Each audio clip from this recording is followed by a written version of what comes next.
साथियों ए मेरे प्यारे बच्चों, आज हम आपको पुरानी लोक कथाओं के बारे में एक पुरानी लोक कथा सुनाने जा रहे हैं। सब लोग इस वीडियो को अंत तक देखिएगा। लोक कथाएं इतनी पुरानी हैं कि कोई भी नहीं बता सकता कि इन्हें पहले किसने कहा होगा। लोक कथाएं एक कान से दूसरे कान में, एक देश से दूसरे देश में जाती रहती हैं। एक स्थान से दूसरे स्थान पर जाने पर इन कथाओं का रूप रंग भी बदलता जाता है। एक ही कहानी अलग अलग जगहों पर अलग अलग ढंग से कही सुनी जाती है। इस तरह लोक कथाएं हमेशा नई बनी रहती हैं। लोक कथाओं में सबसे बड़ी विशेषता यह है कि इनमें पशु पक्षी, सुर असुर, देव परियां, पेड़ पौधे, प्रकृति का मानवीकरण, चमत्कार आदि सब कुछ होने के बावजूद मनुष्य के दुख सुख और उनकी अभिलाषाओं की तृप्ति निहित रहती है। यह लोक कथाएं ही हैं जो हमें बोध करवाती हैं कि मूल रूप में समस्त विश्व में मनुष्य का स्वभाव एक जैसा ही है। तो आज हम आपको सुनाने जा रहे हैं एक लोक कथा जिसका शीर्षक है तीन पुतले। महाराजा चंद्रगुप्त का दरबार लगा हुआ था। सभी सभासद अपनी अपनी जगह पर विराजमान थे। महामंत्री चाणक्य दरबार की कार्रवाई कर रहे थे। चंद्रगुप्त विक्रमादित्य को जो उनके दरबार में एक खिलौना का बहुत शौक था उन्हें। चंद्रगुप्त विक्रमादित्य को खिलौनों का बहुत ज़्यादा शौक था। उन्हें हर रोज एक नया खिलौना चाहिए था। आज भी महाराज के पूछने पर कि क्या नया है, पता चला कि एक जादूगर आया है जो बहुत सारे खिलौने लेकर आया है।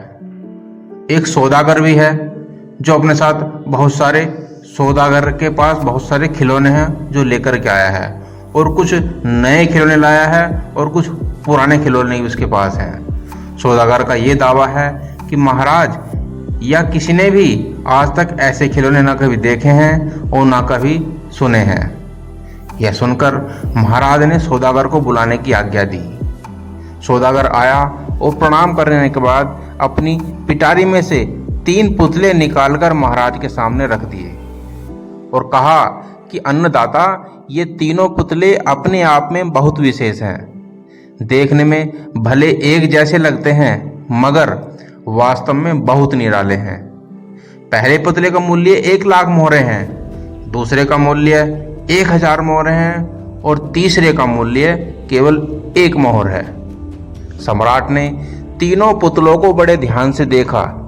देखने में कोई अंतर नहीं लगा। फिर मूल्य में इतना अंतर क्यों? इस प्रश्न ने चंद्रगुप्त को बहुत परेशान कर दिया। हार के सामने सभासदों को पुतले दिए और कहा कि इनमें अंतर क्या है, सब लोग मुझे देख करके बताओ। सभासदों ने तीनों पुतलों को घुमा फिराकर सब तरफ से देखा मगर किसी को भी इस गुत्थी को सुलझाने का जवाब नहीं मिला। चंद्रगुप्त ने जब देखा कि सभी चुप हैं तो उसने वही प्रश्न अपने गुरु और अपने महामंत्री चाणक्य से पूछा। चाणक्य ने पुतलों को बहुत ध्यान से देखा और दरबार को तीन तिनके लाने की आज्ञा दी। तिनके आने पर चाणक्य ने पहले पुतले के कान में तिनका डाला। सबने देखा कि तिनका सीधा पेट में चला गया। थोड़ी देर के बाद पुतले के होंठ हिले और फिर बंद हो गए। अब चाणक्य ने अगला तिनका दूसरे पुतले के कान में डाला। इस बार सबने देखा कि तिनका दूसरे कान से बाहर आ गया और पुतला ज्यों का त्यों रहा। ये देखकर सभी की उत्सुकता धीरे धीरे बढ़ती जा रही थी कि आगे क्या होगा। अब चाणक्य ने तीसरा तिनका पुतले के कान में डाला। सबने देखा कि तिनका तीसरे पुतले के मुंह से बाहर आ गया है और पुतले का मुंह एकदम खुल गया है।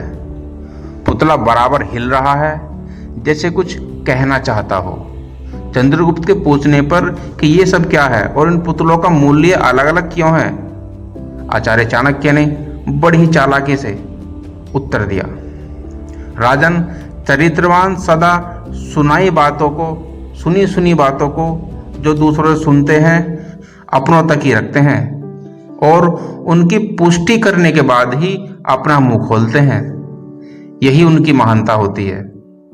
पहले पुतले से हमें यही शिक्षा मिलती है, यही ज्ञान मिलता है और यही कारण है कि इस पुतले का मूल्य केवल 1 लाख मोहरे हैं। कुछ लोग सदा अपने में ही मग्न रहते हैं, इस हर बात को अनसुना कर देते हैं। उन्हें अपनी वाह की कोई इच्छा नहीं होती। ऐसे लोग कभी किसी को हानि नहीं पहुंचाते।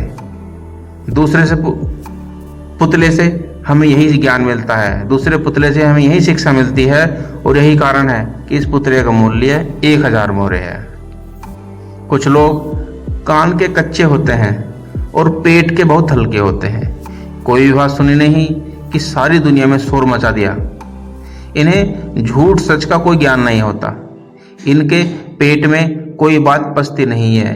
ये जिससे भी सुनी तुरंत उसको पूरे मोहल्ले में, पूरे कॉलोनी में, पूरे गांव में ढोल मचा दिया।